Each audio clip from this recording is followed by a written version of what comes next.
Everybody able to see the PowerPoint here? Hear me okay? Yes, sir. All right, sounds good. All right, so when we talking about site-specific safety plans and emergency action plans, so this is a kind of framework that it's really an industry standard framework. I mean, anybody that's interacted with any of the general contractors that we subcontract for is probably familiar with going through like the pre-con process and submittals and all those different kinds of things with those general contractors. So this is something that we put together as an EHS department because there's a reason why it's an industry standard practice. It's something that we want to go ahead and institute here at Verigy nationwide. This has also already been rolled out in the Midwest and Great Lakes regions. I don't want to say we used them as a testing ground, but it worked out that way to where they've already fully rolled this program out and it's working great for them. It allowed us to work out a lot of kinks before we roll it out here in the Southwest. So that's a great benefit to us here in the Southwest. It's already been kind of beta tested for us. So just as a table of contents here, we're going to go through like kind of what this site-specific safety plan is, what they're going to encompass, emergency action plan as well, why it is that we're doing it, just briefly go over the reasons why. Anytime that we roll out anything as a department, I'm big on explaining the why, right? Everybody wants to know why, because it is, a new process. We should have a reason for why it is that we're doing it, and I believe in communicating all those reasons. We're going to talk about the development process, so exactly how these are going to get developed, approval, communication, compliance, and then we can do a Q&A. Also, feel free to kind of stop me and ask questions as we go through as things come up. While it's fresh, I'm sure that any questions that anybody has would be good clarification for anybody else. So feel free to interrupt and ask questions or make comments or whatever it may be. So starting off, so what is a site-specific safety plan? I'm going to try not to read off of all these slides verbatim, but this is a pretty good definition here. So site-specific safety plan is a document that's written to outline how risk is to be managed on a given project and the specific health and safety requirements that should be followed on that project. So really, it just encompasses that project scope, the tasks, the hazards, the control methods, all that kind of stuff that factors into the safety and health of the project is going to go into this document as kind of like an authoritative plan for how it is that we're going to perform the work in a safe manner. So these site-specific safety plans, they should identify the hazards and risks and on-site tasks in the project environment and controls necessary to mitigate them. So this is going to be going on in the pre-con process. Once we have our scope and that project's been turned over, we're looking at what it is that we're going to be doing, whether that's self-performance, whether that's subcontractor scopes, and we're going to be looking at those particular hazards, risks associated with those scopes, and kind of weighing those risks, determining what's our higher risk activities that are going to go on site, so we can take a look at those early on and have a good plan in place for how we're going to complete those within compliance, for OSHA standards, but also just general health and safety of the project, making sure that we're dotting our I's and crossing our T's there. Should also be written to protect all site personnel, visitors, and the general public from exposure to hazards associated with project operations. Okay, so we have these projects. We just want to make sure that we have this authoritative plan that's taken into account all of those different risks and things and control methods to make sure that we're not exposing any workers who are on site or any of the general public to any hazards associated with the work that we're performing. And then these are also going to be dynamic plans, right? Subject to update, change, depending on when work change, if scope changes, all those different kinds of things. If we come up with a different way of doing things than we originally came up with in the pre-con planning process, all those things are subject to change. So in that way, it really is just kind of a living document for the life of the project. So our internal site-specific safety plans are going to include, like I was saying, a full overview of the project scope, a list of all the subcontractors who are going to participate on the project and their individual scopes, who the project points of contact are, what our temporary facilities and site logistics are going to look like, health and safety roles and responsibilities. So that's by job title, who is in charge of what, who's responsible for what on Verigy projects and in his regards to health and safety. Just general procedures for conducting work on site. So those are things more or less taken from our universal safety manual that we're putting into a site-specific safety document for those general procedures and things like that. But we're also going to have the specific procedures to make it a site-specific safety plan. And then we're going to be identifying types of hazards and best practices for hazard controls. You see that hierarchy of controls there. That's what we follow as a philosophy for controlling hazards. It goes from the most effective down to the least effective. Hopefully everybody is at least somewhat familiar with this hierarchy of controls. And that's the philosophy that we'll be going by when we're developing control methods on the projects and stuff. The emergency action plan, so that's the EAP portion of the site-specific safety plan.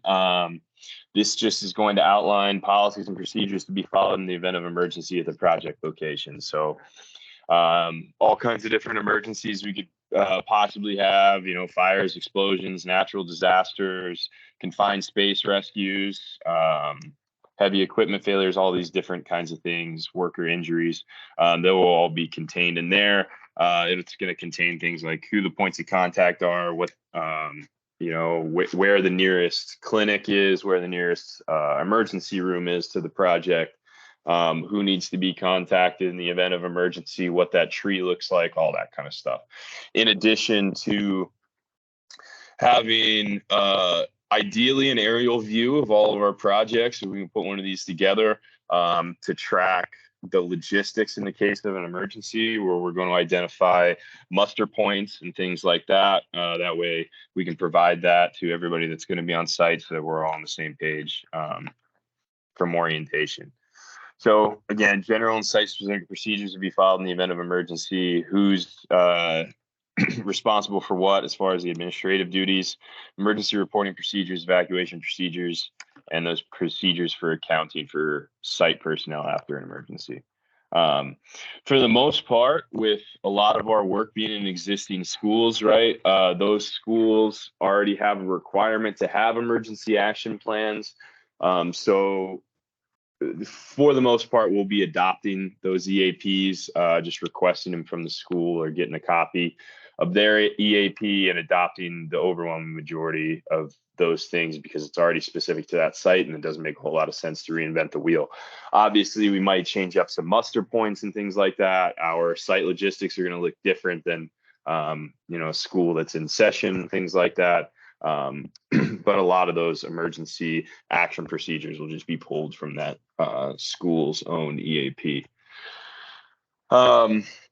So that's kind of a general overview of what these things are. And we're going to get in here as to why it is that we're doing them. So just general injuries in construction. In most years, construction industry represents more than 20% of private sector worker fatalities. That's quite a bit, right? It's not like we have 5 different private sector industries in the country, right? It's probably hundreds and hundreds, and construction makes up 20% of those fatalities. So it's quite a big chunk. It's probably a plurality, if I'm not mistaken. In 2019, had 1,061 worker fatalities in construction in the United States. You can see all those numbers here. This is really just to illustrate the fact that construction is a particularly risky industry. Just, it's obviously a reiteration of that point. Everybody understands that there's some amount of inherent risk and then also introduced risk. And that's the risk that we're looking to control in these situations with these pre-planning processes, is looking at our scopes and being able to control what we can control to make sure that these things don't happen on our projects. This one brings it a little bit closer to home. I know that I've talked about it in our monthly meetings about, what our numbers looks like from last year, but it's a good thing to review that, right? So in 2021, We had 21 injuries requiring medical evaluation or treatment. Of those 21 injuries, 12 were considered OSHA recordable injuries, which means they required medical treatment over and above first aid. They were placed on restricted duty. They lost days from work. They had to take prescription medication, those kinds of things. Total incurred cost of workers' compensation claims last year is nearly $300,000 Verigy-wide. The average workers' comp claim, so the average injury out of those 21, cost us $14,226. Injured employees had a total of 65 days away from work and 125 days on job transfer restriction. So it's light duty transfer until they were able to get back to full duty. So these numbers, they're really not the worst in the industry, right? We actually still had a better year than the industry average, but we obviously strive to be significantly better than the industry average.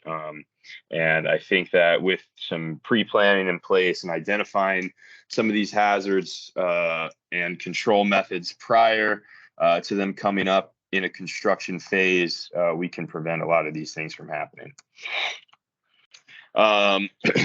So hidden or direct accident costs, right? So we talked a little bit about those direct costs, medical costs, indemnity costs, if we were to be sued or whatever, costs covered by insurance. Those are things that are easily measurable, right? We see them every time there's an injury. We see that tick up on the medical costs and all those kinds of things. But what's often overlooked, and this is the case with all kinds of different things, we see this iceberg analogy. We have a lot of indirect costs, right? So there's a lot of stuff below the surface. If you are managing a project and you have somebody get hurt, depending on the severity and all those different kinds of things, or as a company we continue to have those injuries, we're looking at a lot of these different indirect costs that you see there. So increased insurance premiums, if we continue to have years like last year or worse than that, our insurance premiums are going to go up. How that affects all of us is, we're paying more for insurance as a company. Not only is it harder for us to get work with an EMR rate that's causing us to pay more for insurance, but when that cost is there for the company, it's not, that money's not getting spent on other things, right? Lost productivity is an obvious one. You have an injury on site and an accident on site. Whether lost productivity just from the incident, responding to it whenever it does happen, lost productivity out of that individual who maybe got hurt. Maybe that person has to take a couple weeks off of work or whatever it may be. You're losing some productivity there. Administrative costs. So, I mean, a lot of my overhead, right, is just dealing with these workers' comp claims and insurance and all that kind of stuff, and also on the management and operations and all those kinds of things, focusing hours and time on dealing with some of these things. Reduced efficiency, obvious there. Loss of goodwill.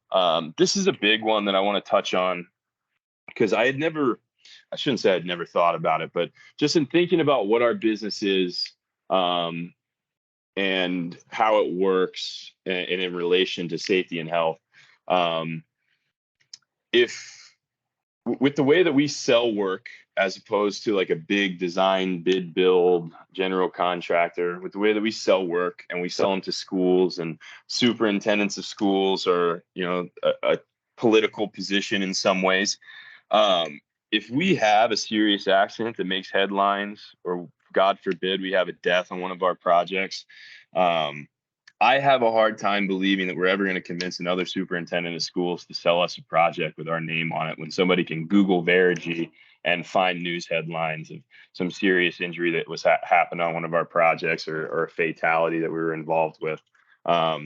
So that's just my personal opinion. I think it would be a real tough time, even with as good a salesman as we have, with that kind of stigma attached to your name. I think we'd have a tough time, and it really only takes that one.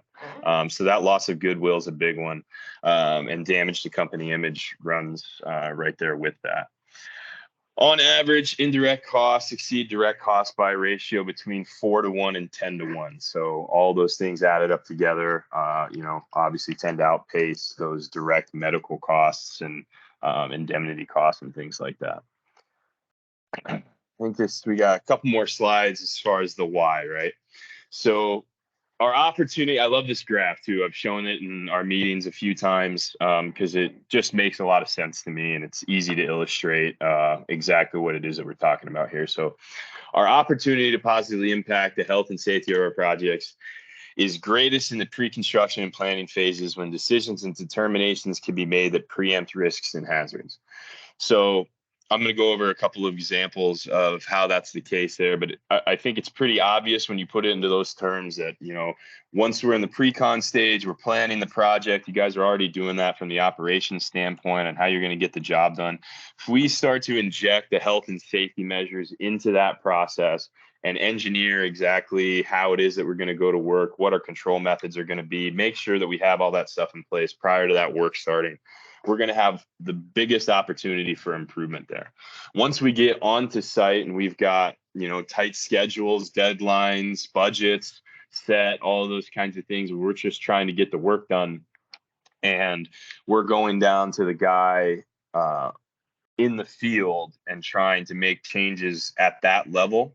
When we maybe haven't prepared him the best, we haven't gotten the right stuff on site, you can see where the cost of doing that, like monetary cost, is higher, but also just the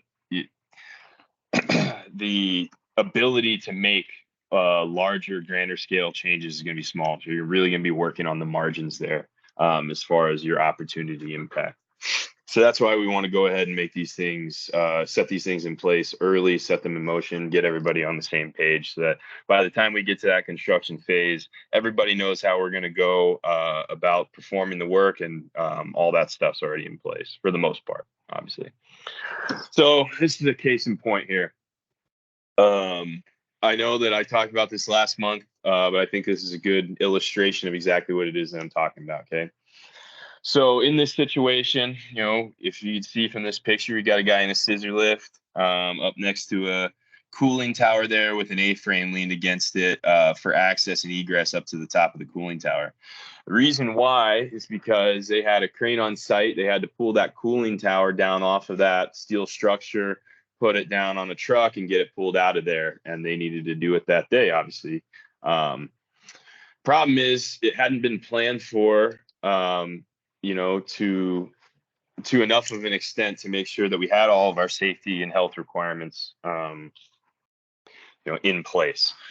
So the cost of planning for means of access and fall protection requirements in the pre-con phase is virtually none, right? So we identify that we have this work task in our scope early on, right? We see that at some point during this project, we're going to have a crane on site because we're going to have to pull this cooling tower off of this structure here. Somebody's going to have to get up to the top of that cooling tower in order to rig it. Somebody's also going to have a means of access and egress to and from the top of that cooling tower. And then when we're on top of it, they're obviously going to need some form of fall protection. So just addressing that in the pre-con phase, understand what all of our controls are going to be. You know, maybe it's 2 months before we ever even do this, but we get it down on paper. We know it has to happen. Then we get closer to it, something that we can refer back to. Everybody's on the same page of what needs to happen. We make sure that we get, you know, a tall enough extension ladder or a tall enough lift. We make sure that we have the fall protection on site, and everybody, including the guy who's actually utilizing the fall protection, is on the same page as far as how it's going to be rigged, how you're going to use it, all those different kinds of details. We can figure all that out in the pre-con phase. Now, on the flip side of that, the cost of, you know, say I walk on site, I see this, there's a crane that just set up. We're in the middle of trying to rig this thing. The cost of me or anybody, you know, superintendent, project manager, maybe you guys didn't envision this getting done this way, right? Because I think if anybody had, it wouldn't have happened. At least I hope that's the case, right? But the cost of shutting down that operation while it's going on to correct those hazards and get us in compliance and with, you know, OSHA standard and just basic safety and health requirements. We've got crane downtime, right? We got to stop that crane. We got to demobilize that crane, probably remobilize it again after we get it rescheduled. Who knows how long that's going to take. We're losing those hours of productivity from the time that we set that crane up and took people over to it, directed them to go up on there. All that time that we wasted, that we weren't doing other things, and then missed deadlines, right? If we had to have that cooling tower down today, but we didn't plan for means of access, egress, fall protection, all that kind of stuff, and we go ahead and we shut down that operation, well, obviously we're not getting that cooling tower off of there today. So this is just to put a fine point on a good example of exactly how we can change some things moving forward with this pre-planning process. Another one, so planning how it affects risk and liability. So in this situation, I know it's a lot of words here, so I'm not going to read it all line by line, but we had a subcontractor here in Phoenix that was working on a job site replacing RTUs. That worker decided to go into a live junction box inside of the unit to swap phases on it when he was doing equipment startup. You know, he had the phases backwards, so our phase is wrong, so he's got the motor spinning backwards. Well, instead of performing proper lockout tagout procedures, we didn't even really have proper lockout tagout policy and procedures in place for that job site. We weren't enforcing them the way that they should have been enforced. So this guy took it upon himself to just go into that live junction box and swap those phases. Well, when he did, luckily, he didn't come in contact with that live 480, but he grounded it out to the box at 9 a.m. or 11 a.m. or whatever it was, when we had faculty and students inside of the building trip the main to that part of the building, cut the lights off on all the kids and teachers inside. So this is a good example of, if we had this site-specific safety plan in place, we had gone through some subcontractor submittal process where we let them know, hey, we want to see your lockout tagout policy and program. This is how we're going to perform lockout tagout on Verigy job sites. This is the expectation. Make sure you have, your lockout tagout equipment, all that kind of stuff. We probably could have, at the very least, mitigated our risk in something happening here. At least we have a document that says this is how it was agreed upon that we were going to do this. This employee or the subcontractor as a whole took it upon themselves to do something different than what was agreed upon, which, maybe it doesn't protect us in like a legal, it becomes a gray area there, but at least we have documentation showing that we have, that we documented the way that it was supposed to be done, and it was being done outside of the bounds of what was understood to be correct. So we would have fulfilled our requirements, identify and come up with control procedures for hazards, and it would have been documented and communicated with that subcontractor in that situation. So that's just a couple of examples. In-house examples of how these things can help. So we'll get on from that. So real quick, OSHA interpretations. If anybody's heard of the general duty clause, this comes from the OSHA Act of 1970, right, when OSHA was first enacted. And it states that each employer shall furnish to each of his employees employment and a place of employment which are free from recognized hazards. Basically, us as an employer are required to provide a working environment free from protected hazards, and we're supposed to communicate any foreseen hazards with those employees, and that's our general duty just as an employer. So in the case that something, we have an incident or an accident on site and something happens that doesn't necessarily directly violate a different OSHA standard, very often what happens is employers will get cited under this general duty clause as a catch-all to determine, or if it is determined that we didn't, if we didn't comply with this general duty here. So OSHA tells us pretty vaguely in all of these standards that we shall do something. This is what you need to do. This is what protections need to be in place, or this is what you need to be protected from. This is how we're going to say how it is that we're going to do it. We're documenting the how. All right, so that's kind of the why there. I think that's I don't know, pretty comprehensive reasons why this is important, and I think that this is going to help a lot of that stuff.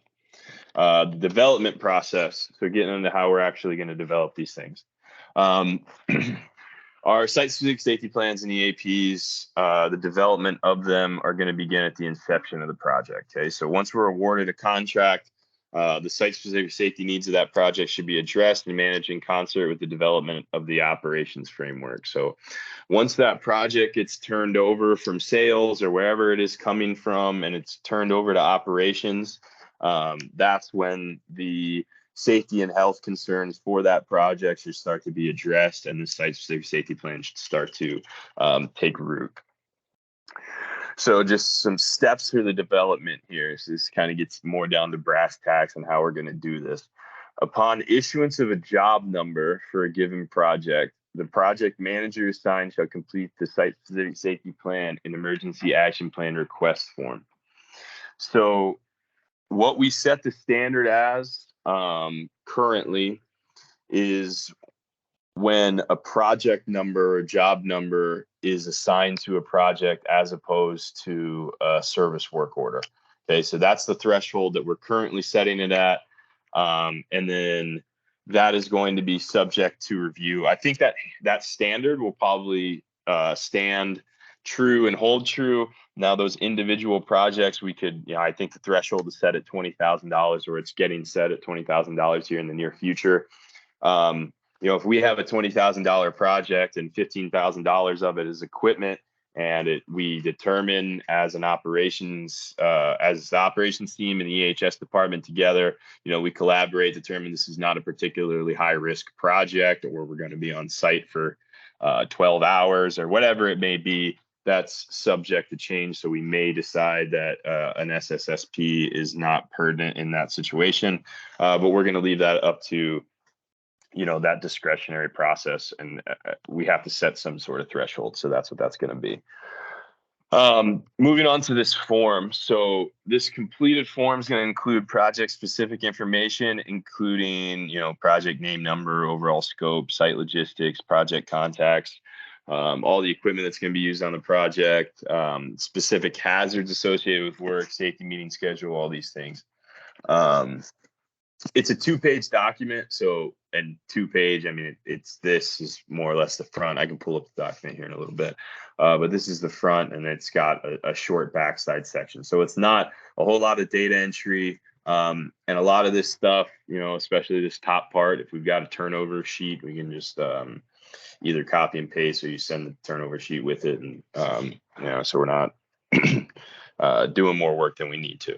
Also, I spoke with our operations leadership in a meeting on Monday, and Scott is going to be, I don't know if I'm, saying any news that I'm not supposed to be saying, but supposedly we're bringing back the job turnover meetings, those Thursday job turnover meetings. So in that situation, we spoke about it. I think it makes a lot of sense, and Scott brought up a good point that would be a good opportunity to complete this document, this request form document, collaboratively with all of the leadership for a given project in that turnover meeting. So in the situation we have a turnover meeting for a project, I'm going to be attending those meetings from now on, and we'll be addressing some of these things at that turnover meeting and filling out that document here. But if we don't have the turnover meeting, then it's going to be up to the project manager assigned to the project to complete this and send it in. The second step here, completed form is going to be sent to your regional EHS manager for review. So that's going to be myself here in the Southwest and West. Once it's been sent over to me, the site-specific safety plan and EAP are going to be developed by the EHS department with input from the operations team as necessary. So it says it's necessary. I don't really like that wording. I should change it up a little bit. But we would prefer this to be as collaborative of a plan as is possible, right? So I am a resource to you guys, and I bring a certain set of skills and knowledge about OSHA standards and hazard recognition and control and all those different things, some of the different control methods that are out there, and the methodologies of just safety and stuff like that. But you guys know how to get the jobs done, right? So when we work together like that, we can identify the hazards with the project. We can come up together with those control methods, what's going to work best, cost wise for the given project, all those different things. I think it's better. It's obviously best when it's done collaboratively. Please don't think that this is going to be a plan. You fill out this form, we're going to send you back a plan and expect you guys to follow a plan that the EHS department put together. That's not the idea here.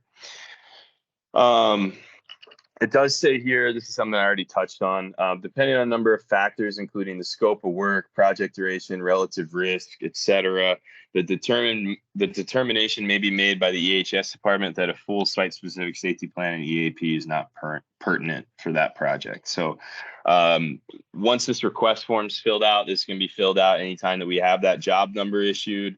If it's sent in, I take a look at it. And upon review, it's that this isn't anything that's particularly high risk, or we're going to be out there for one day, or whatever it may be. We might make the determination that a full site-specific safety plan doesn't need to be drawn up for that. So once that site-specific safety plan and EAP has been put together based on this project-specific information, it's going to get sent to the operations team for review and approval. Depending on relative risk associated with the scopes of subcontractors, we have subcontractors on our projects.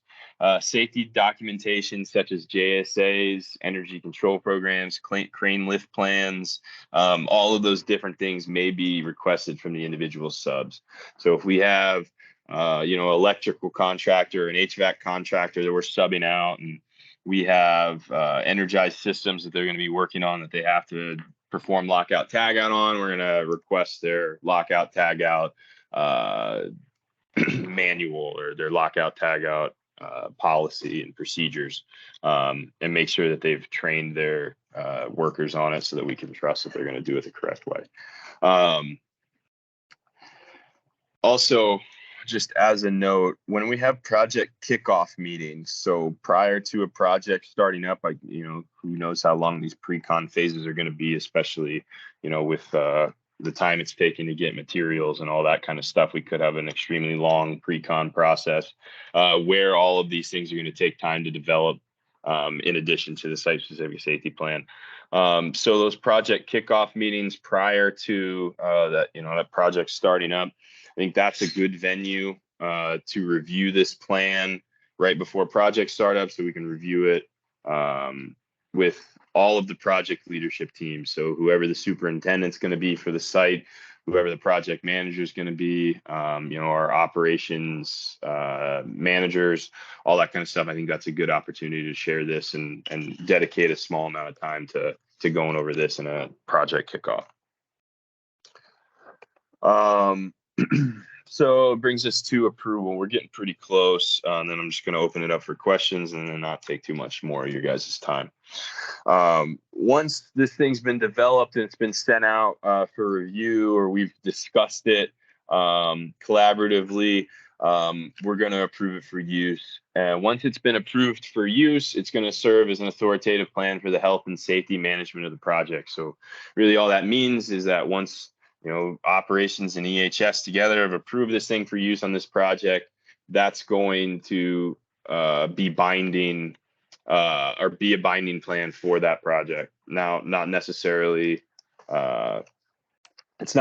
not subject to change, right? We talked about how it's a living document, but when it's going to be changed, it actually needs to be changed, right? As opposed to just working outside of the plan. Once we have a plan developed, if we change what we're going to do, we need to change the plan for what we're going to do. That way we're still doing the same process and identifying those hazards and risks associated and all that kind of stuff. So once it's been approved, then we obviously have to communicate it, right? So a copy of this specific safety plan AAP is going to be provided to all subcontractors working on the project. So I'll just send that off in an email as a PDF form to send that to all the subcontractors going to be working there, so they have a copy of it and they've been able to review it. The project's also going to be added to site docs in the resources menu for the job. That way it can be accessed as a PDF through that mobile device. And it's also going to serve as our job site orientation. So just like, industry standard practice, when we subcontract for a general contractor and all of our employees are required to attend job site orientations, job trailer, and get hard hat stickers and all that kind of stuff. Once they've been oriented to that specific project, we're going to do a similar process utilizing site docs because all of our subcontractors are going to be set up to use site docs here in the near future. We're going to start to bring all of our subcontractors into site docs and have them fill out safety documentation and the forms and stuff that we're doing. We've started doing that in some places already. The Midwest and Great Lakes region, since they purely generally do general contracting work, all of their subcontractors already use site docs. Their foreman gets signed up on it, and they have safety documentation that they fill out, and they access this site specific safety plan as a job site orientation. Everybody on the job site has to sign off that they've accessed it, that it's been communicated, that they've read it, all that good stuff. So that's that. Compliance, obviously with this being an authoritative plan, right? We're putting this together. This is how things are supposed to be done. We're expecting compliance with the plan, and that all the compliance should be managed by either the Verigy project manager or the Verigy field superintendent or representative. So that main compliance or the main point of contact or the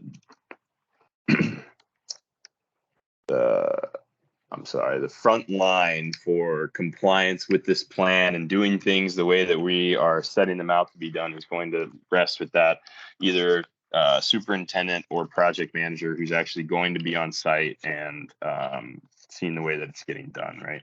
So obviously I help develop these plans. I go on job walks and things like that. So I factor into that as well. But you guys will be on site significantly more often than I will. And then there's just a little bit of a blurb in there about violation of not just this plan, but federal, state, local standards, all that kind of stuff. Subject to disciplinary action up to and including termination or dismissal from the project and or future Verigy projects. And that's all going to be determined after, if there's an incident or there's issues with compliance, those will be determined, and corrective actions will be determined from there as well. All right. So that's all I have as far as the PowerPoint. But before I move on to pulling up some of those documents, does anybody have any questions specific to any of the content in here?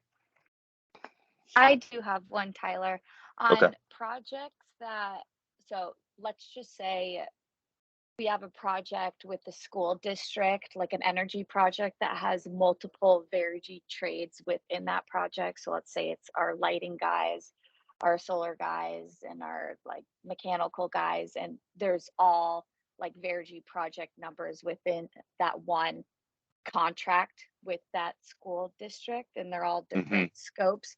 How do we want to go about do we need a site specific safety plan for, let's say, each school and each trade, or is it just a matter of that project manager on whoever is the PM of that contract with that energy contract with the school district? They're responsible to do all of the individual site safety plans. That's a great question. I meant to touch on that too. I had a note to touch on that and I didn't. So obviously we have a lot of these energy projects that include, maybe it's 30 schools in a district, right? We're not going to do an individual site-specific safety plan for each individual school because, that's a lot. right? We will do an overall project specific safety plan. And then if we identify like differences in scopes of work or differences in hazards, depending on the site that we're working on, like the individual school, we will add addendums to the site specific safety plan with those specific schools and sites, with that criteria. So we're going to have individual emergency action plans for every school, obviously, because it's a different site and that's going to be, specific to that job site. So that's just a little bit more legwork for us in the EHS department. But as far as projects that encompass all those schools in a district, no, we're not going to have individual plans. Now, as far as who would be taking point or lead as far as having this developed, I would say it would be the project manager for the overall energy project, with collaboration, from everybody else. It's going to be like a collaborative process. So I might request some stuff from, us as the, stuff to talk about. I know, like Mid-State as the prime contractor, right? We might have some things requested at that level, and then also UES lighting might have some things requested of like that individual project manager, superintendent, or whoever it may be, to kind of collaboratively put the plan together. Does that answer your question, or did that just bring up more? No, that did. Thank you. Okay. Do we have anything else as far as questions? Okay. So this is that document that we've been talking about here, the site-specific safety request form. And I will be making a couple of tweaks to this to make it more applicable to here in the Southwest. We don't use the regional operations manager. We don't have a difference here. It's all the same. And some things like that. But you see, it's just scope of work to be performed. Usually this is going to be more or less a copy and paste from the contract with some additional details, right? Temporary facilities, we're going to list all of the temp facilities that we're going to have on site, where parking is going to be, that kind of stuff. Equipment, orientation and training. So depending on work scope, who needs to be trained in what, if we're doing work at heights, we need to have workers with fall protection training, operating forklift training, all that kind of stuff. And then hazards affiliated with the project. Again, I think for the most part, especially since we're going to start doing these project kickoff meetings again, when we're working on this collaboratively, this is going to get filled out in those meetings, or at least mostly filled out in those meetings. Because especially with this hazards thing here, it's helpful, I think, to get more eyes on the scope and the tasks that we're going to be performing, and to identify what those hazards may be, and maybe come up with some control methods. And that collaborative process is going to help out a lot. So if you're filling this out on your own as a project manager, you're going to list the scope of work. You're going to list out these hazards that you find to be particularly hazardous with the project. Obviously, it's going to go through a review process. So if I look at our scope of work and in talking with our operations leadership, or the project leadership, we identify some other things that can be put in here as well. The deliveries and material storage is another thing that's going to be getting tweaked a tiny bit before I send this form out to all you guys, and I'm going to place this out in the drive as well. But who will be delivering the materials? Obviously, this came up in the meeting on Wednesday with our operations leadership team. We're not always going to know who our vendors are before start a project, or actually who's driving or anything like that. That's not really what we're looking for. Really what we want to see here is, what's the plan for taking deliveries from vendors? What's going to be our laydown? What's our methods for, on offloading those trucks and things like that? And are there any special material hazards with anything that we're having delivered to site? So this is this form. You see, it's just the 2-page document, so it shouldn't be that much of a time sink for you guys there. And then again, once this is completed, it just gets sent over to me. That is really all I have. If anybody has any questions, comments, concerns, I mean, we can go through those and kind of talk it out. But if everybody feels comfortable with the process, like I said, I recorded this meeting and I'll send it out for future reference. But hey, Tyler, we have a quick question. Yep. You're going to send these forms out. They won't be on the forms tab on Site Docs. No, I mean, I guess I could put it in Site Docs if people would prefer that. I was going to send this out as like either a Word document or a PDF, or put it out in our our project folders. Okay. But if it would be preferable to have it just filled out in Site Docs, I can absolutely do that. Can we do both? Can we do both? Yeah, we can do both. Just load it on there. That way it's on the Site Docs app, and we can get it from there as well if we need to. Yeah, absolutely. I can go ahead and take this form and template it over into Site Docs too, and we can use that as a resource for filling it out. So when it's filled out, would that then be live on Site Docs? So let's say you're on a job site and you have a situation, you can pull it up right there with the superintendent and say, look, we went over this, it's right here. I mean, that type of thing, or would it just be a blank form? Yeah. Both, yeah. Both. So yeah, I guess the request form, this is just getting some project specific information so that the overall plan can be developed. So this is prior to like the site specific safety plan being developed. This is just get some of that specific information from our project leadership team so that one can be developed.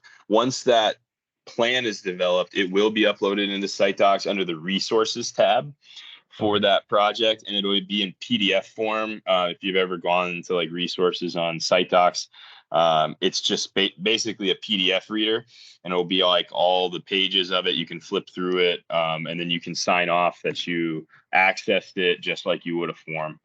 So that's how the job site orientation bit of that is going to be done. So prior to anybody starting work on the project, we get them signed up in Site Docs. They'll come up, they'll pull that up, they'll read through it as a job site orientation, and then sign off till we have it documented that that individual access that document. Perfect. Thank you. Yep, no problem. Anybody else?